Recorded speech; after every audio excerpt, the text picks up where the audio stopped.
ជំងឺរលាកស្បែកប្រអប់ដៃ hand eczema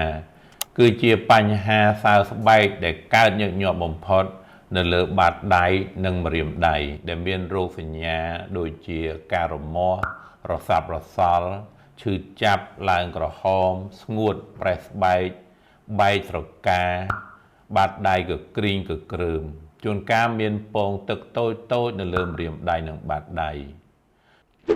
ជំងឺរលាកស្បែកប្រអប់ដៃរ៉ាំរ៉ៃគឺអាចបណ្ដាលឲ្យរលុករយ៉ាវដៃអស់ជួនកាលដីត្រូវថ្លៃហើយគេមិនហ៊ានទិញមូលហេតុនៃជំងឺនេះគឺបណ្ដាលមកពី irritant allergen genetic ឬក៏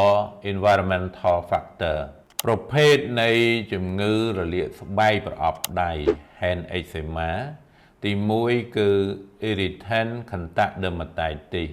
បណ្ដាលមកពីការប៉ះពាល់ញឹកញាប់ជាមួយទឹកជាមួយសាប៊ូទឹកថ្នាំសម្អាត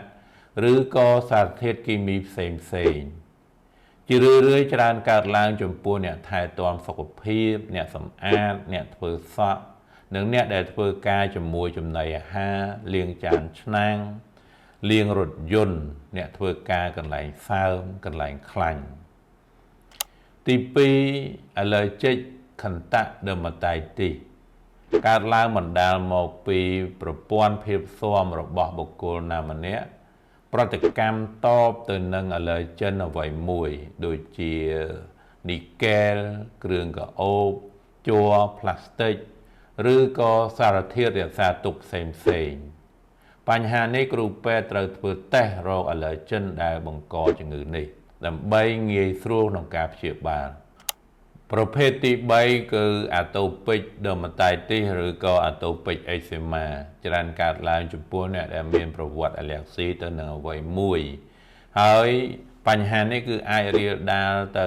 រាងកាយកន្លែងផ្សេងទៀតដូចជាកែងដៃឬក៏ជង្គង់ប្រភេទទី4គឺ dyshydrotic eczema កើតឡើងបណ្ដាលមកពីភាពតានតឹងនៃផ្លូវចិត្តជំងឺ stressបែកញើសបាត់ដៃបាត់ជើងជួនកាលអាចបណ្ដាលមកពីអាឡែហ្សែនផ្សេងផងដែរមានរោគសញ្ញាដូចជាចេញពងទឹកតូចនៅលើបាតដៃឬក៏ម្រាមដៃប្រភេទទី5គឺ hyperkeratotic eczema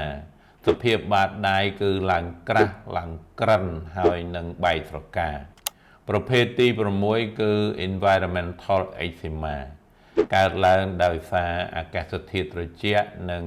សំណើមទាប